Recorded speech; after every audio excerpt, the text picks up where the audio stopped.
ایک عورت ہونے کے ناطے میں یہ سوچ رہی تھی کہ یہ جو خلیل الرحمن قمر صاحب کا واقعہ اور جو ویڈیو لیک ہوئی وہ سامنے آئی اور سارے لوگ اس پر تبصرے کرنے کے لیے بیٹھ گئے، اور خلیل الرحمن صاحب نے کہا کہ جی ایک ریسنٹ انٹرویو میں انہوں نے کہا کہ جی اب آپ کو میں اب کہیں نظر نہیں آؤں گا اور مجھ سے یہ سب کچھ گن پوائنٹ پہ کروایا گیا، یہ ہوا وہ ہوا ایسے ہوا ویسے ہوا۔ تو وہ ان کی ساری باتیں ایسے لگ رہی تھی کہ جیسے یہ واقعی نا کوئی ڈرامہ نگار ہی بول رہا ہے، یہ وہ انسان بول رہا ہے جسے لفظوں پر بڑی کمانڈ حاصل ہے نا، اے مین آف ورڈز جس کو آپ کہہ لیں۔ کچھ لوگ آپ نے دیکھے ہوں گے کہ زندگی میں وہ الفاظ کے ساتھ کھیلتے ہیں، دوسروں کے دل جیتتے ہیں، الفاظ کے ساتھ کھیلتے ہیں، لیکن اس سارے سین کے پیچھے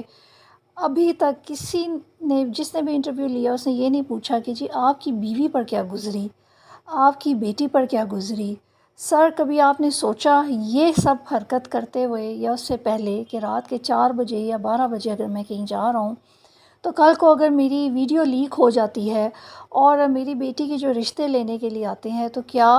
وہ مجھ سے ایسا سوال نہیں پوچھیں گے، اور اگر وہ مجھ سے پوچھیں گے تو میں نے کیا جواب دوں گا؟ چلے فرض کریں کہ اگر وہ سوال نہیں بھی پوچھتے تو میری بیٹی کی جہاں پر شادی ہوگی تو یہ کیا گارنٹی ہے کہ میں اسے اچھے نصیب دے سکوں گا؟ کیونکہ میں نے تو یہ سنا تھا کہ جو کچھ ماں باپ کرتے ہیں وہ اولاد پر آتا ہے، اور جو کچھ اسپیشلی باپ کا کردار سلوک گھر میں اس کی اپنی بیوی کے ساتھ ہوتا ہے وہی بیٹی پر اسپیشلی آتا ہے، بیٹی کے آگے آتا ہے۔ تو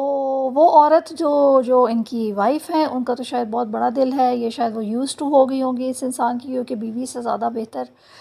مرد کو کوئی بھی نہیں جانتا، اور رہ گئی ان کی بیٹی جو شاید معصوم ہے لیکن اس کے نصیب اس آدمی نے لکھ دیے ہیں، جو بہت بڑا رائٹر، جو بہت بڑا ڈرامے نگار سب کچھ تھا، لیکن اللہ کی لاٹھی بے آواز ہوتی ہے۔ میرے بہت ہی فیورٹ رہے تھے یہ ہمیشہ، لیکن اب نہیں رہے۔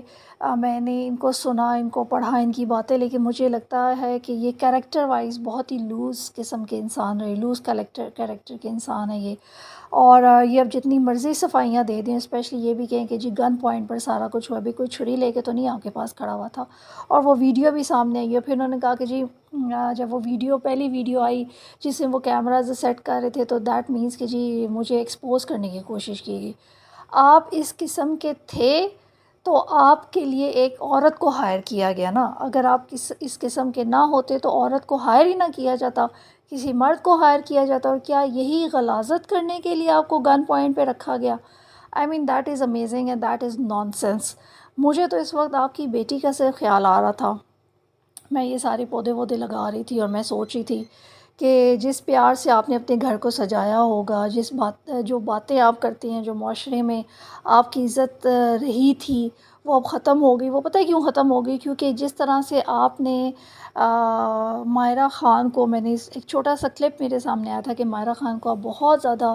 انسلٹ کر رہے تھے کہ جی آپ کو بڑا افسوس رہا کہ انہوں نے آپ کے ایک ڈرامے میں کام کیا، پھر آپ نے نعمان اعجاز صاحب کو بہت زیادہ ذلیل کیا جس کو انگریزی میں ٹرولنگ کہتے ہیں،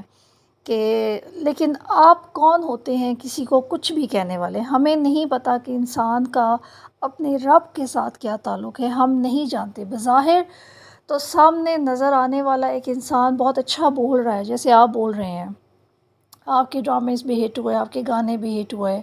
آپ اپنی باتیں ایسی کرتے ہیں کہ سارے لوگ اس میں گم ہو جاتے ہیں، کہ لیکن آپ کی عزت تو نہیں نہ رہی۔ لیکن جس طرح آپ نے ماہرہ خان کو کہا کہ یو ڈونٹ لائک ہر، اور آپ کو افسوس ہوا کہ اس عورت نے آپ کے ڈرامے میں کام کیا، یہ شاید اس کا بدلہ تھا جو قدرت نے آپ سے لیا۔ دیکھیں عزت اور ذلت جو ہے وہ اللہ تعالیٰ کے ہاتھ میں، یہ انسانوں کے ہاتھ میں ہو ہی نہیں سکتی۔ لیکن میں نے اپنی زندگی کے، اس چھوٹی سی زندگی کے بہت سارے تجربات سے ایک بات سیکھی کہ جب بھی کوئی مرد کسی بھی عورت کو ذلیل کرتا ہے، چاہے وہ اس کی اپنی بیوی ہے، گھر میں اگر وہ اس کو ذلیل کرتا ہے، یا وہ باہر راہ چلتی عورتوں کو کوئی نہ کوئی بات کرتا ہے، تانے کستا ہے، ان کی ویڈیوز شیئر کرتا ہے، ان کی ویڈیوز پر کمنٹ کرتا ہے، ان کو کہتا ہے یہ بری عورت ہے، یہ غلط ہے، ایسی ہے ویسی ہے، وہ سارا گند اور غلاظت وہ جمع کرتا ہے اپنی بیٹی کے لیے، اور رہ گئی اس کی بیوی۔ ڈیفینیٹلی آپ اتنے برے انسان ہیں اور رہے ہوں گے کہ آپ اس طرح سے سب کے سامنے آپ آ گئے، اور لوگ تو سوچ بھی نہیں سکتے تھے کہ آپ جیسی شخصیت جو اتنی بھاری الفاظ استعمال کرتا ہے، جو